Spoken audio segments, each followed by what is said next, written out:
Hey, what's up, Fight Family? This is Contemplate Boxing. It's been quite some time since I've made a video.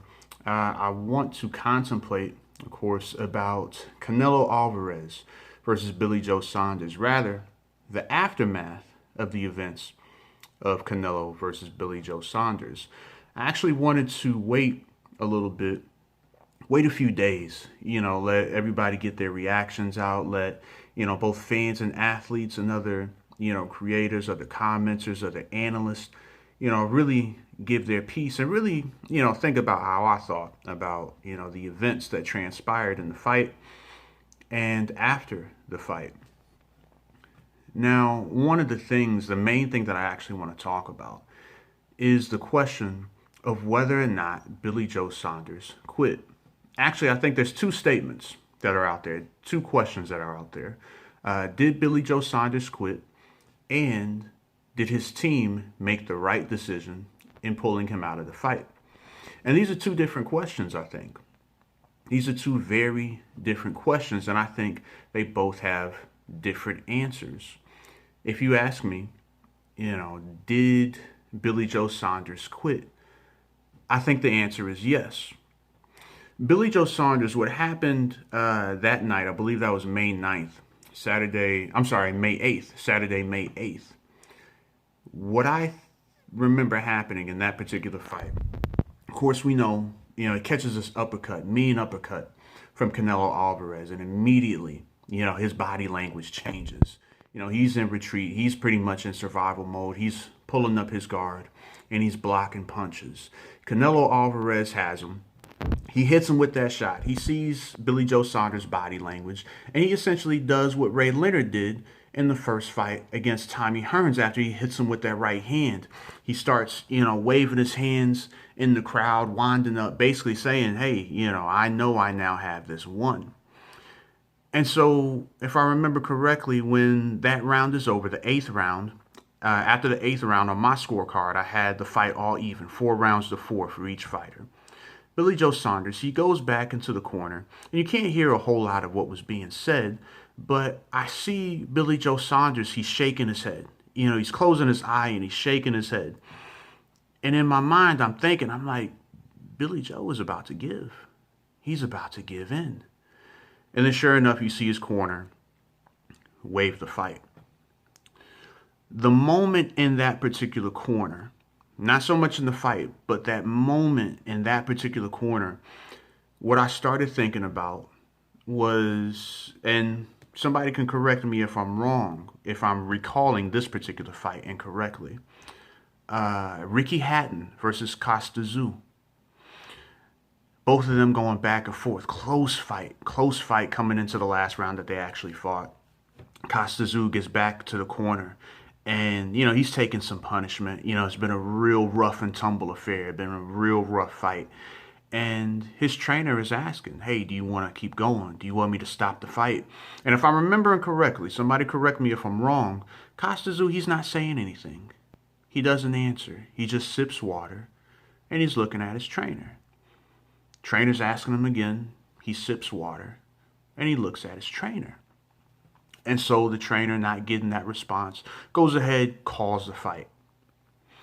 Afterwards, I believe in the days or the weeks leading up, Costa Tszyu blames, the loss and the TKO on his trainer. Costa Tszyu never fights again after that.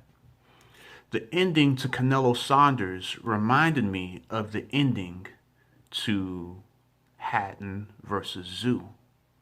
The corner stopped the fight, but the fighter wasn't responsive. The fighter didn't respond in the way that one will perceive, hey, I want to fight on. So did Billy Joe Saunders quit? Yes, I think he did. Now the next question is, was that the right decision that the corner made? And I say yes, 100%. That was the right decision to go ahead and pull him out of there. Fractures, orbital bone fractures. Now, we're well aware when it comes to that orbital bone being broken, once it's broken, your eyesight is compromised. There's even the potential that you could permanently lose your eyesight in that particular eye. We know of fighters that have gone through this in the past, fighters who've had their orbital bones broken once in some cases twice, had one broken, had both broken, and they really weren't the same fighters after that. Most recent example that probably comes up, or probably the best example that comes up, is Kell Brook. Kell Brook had his orbital bone broken first against Gennady Golovkin. Then he had it broken against Errol Spence Jr. Wasn't the same fighter after that. Then we look at Joe Joyce. Joe Joyce had his orbital bone broken against, I'm sorry, not Joe Joyce, Daniel Dubois. Daniel Dubois had his orbital bone broken against Joe Joyce. Remains to be seen what kind of fighter he's going to be whenever he comes back. Very young. I think he'll probably come back stronger and better than he was previously. Infamous example, Antonio Margarito had his orbital bone broken against Manny Pacquiao. Looked gruesome, looked horrible. Definitely was not the same fighter after that. Matter of fact, a lot of fans make jokes about his eye, about whether or not his eye is even real, because it looks so different now than what it used to be. So we know orbital bone fractures can be a very serious thing, especially when it comes to keeping one's eyesight, rather losing one's eyesight. So there's not only that, but we know if you can't see punches coming, well, then you're just susceptible to taking more and more and more punishment. We know that this is a sport that individuals die in, sadly. And if Billy Joe Saunders hadn't been pulled out of that fight, well, the potential for him not only losing his eyesight, becoming blind in one or both eyes, not only does that increase, but his health, and his life becomes more and more at risk the more punches that he takes. And he was going to take more punches. He was just going to take more punishment. So was that the right decision by his corner to go ahead and stop the fight? Was that the right decision for Billy Joe Saunders to not show that he was willing to continue forward in the fight? Absolutely. Absolutely, that was the right decision. And I don't blame him for that. I understand. I definitely understand. There was an interview that Michael Rappaport did with Mike Tyson one time. And Mike Tyson, he was talking about the late, great Muhammad Ali.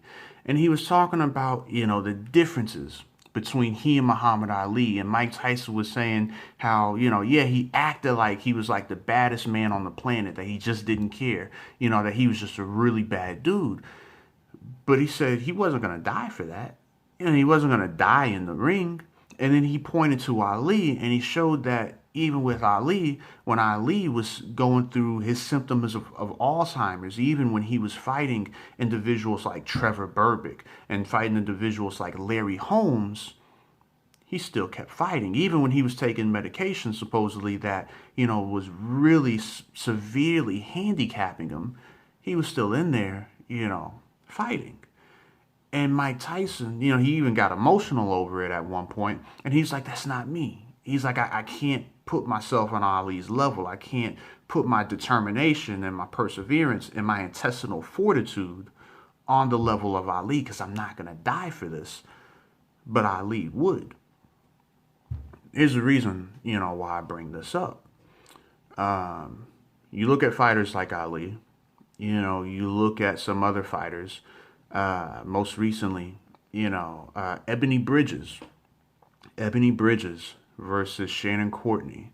Ebony Bridges and Shannon Courtney. Bridges took a counter right hand, I believe, in that fight, and immediately her eye, a lot of individuals, thought something might be broken there.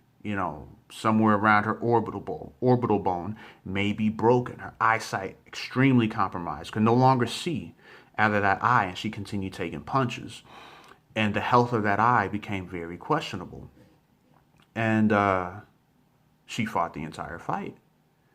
We see injuries like what Fernando Vargas took in the first Shane Mosley fight. We see this huge, I think it was a hematoma that was just over his eye, and obviously he couldn't see out of it. To be honest, that fight shouldn't have continued going on before they finally called it. But didn't know whether or not at the time, I don't think anything was broken.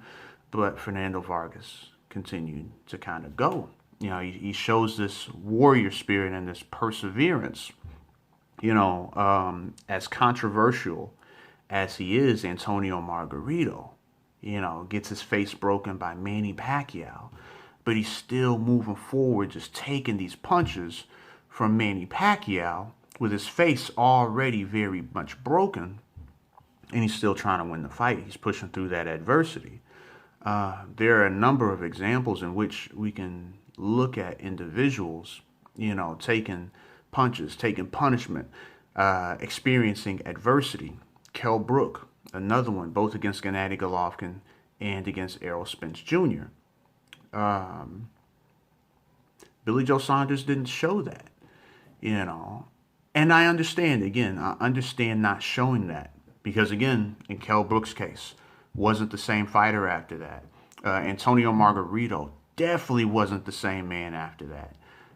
Remains to be seen whether or not Daniel Dubois will be the same man. Some of these injuries really take something out of you.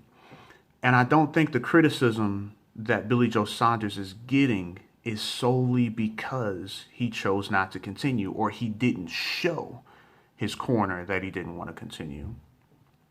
Billy Joe Saunders set a certain standard for himself, and he put that out to the rest of the boxing world. If I remember correctly, when he was commenting not too long ago on Daniel Dubois, when Daniel Dubois, lost against Joe Joyce because his orbital bone was broken, Billy Joe Saunders had a lot to say. He spoke about how, you would have to break both of his eyes. You'd have to break his jaw. You'd have to break his hands. You'd have to carry him out of the ring. But Billy Joe Saunders survived for the rest of the round. Didn't try to win the round once he took that injury. Didn't try to win the next round when he took that injury. But rather, he capitulated. He didn't show any of that warrior spirit. In the lead up to this fight, he was talking about digging deep. And he was talking about like this warrior attitude. But when things really got rough, when adversity was present before him, Billy Joe Saunders didn't live up to the standard that he spoke about, that he presented to the boxing public, to the fans and to the fighters. Not only that, but Billy Joe Saunders has a history of trolling and disrespect. And unfortunately, when we live our lives a certain way, we can't expect for there to not be backlash when these things happen. Billy Joe Saunders was very disrespectful to the Mexican media. Individuals, that were helping to cover a fight that he was being paid to fight. The Mexican media were part of the individuals that helped to promote this through interviews, etc. And he was very disrespectful to them. And Billy Joe Saunders has a history of doing some of these things, and being disrespectful to a degree.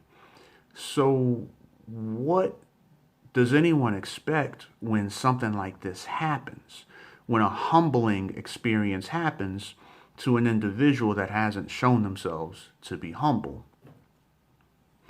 Billy Joe Saunders is currently receiving what I kind of expected him to receive. That doesn't mean that I don't like Billy Joe Saunders. I hope Billy Joe Saunders makes a complete recovery, and I hope Saunders comes back stronger and better than ever.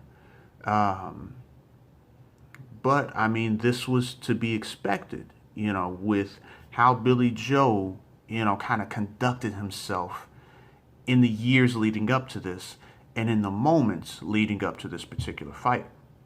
So now the question remains, to me at least, is where does Billy Joe Saunders go after this? What happens? So, Fight Family, let me know what you think. Hey, hope y'all have been taking care. Peace. God bless. Love y'all.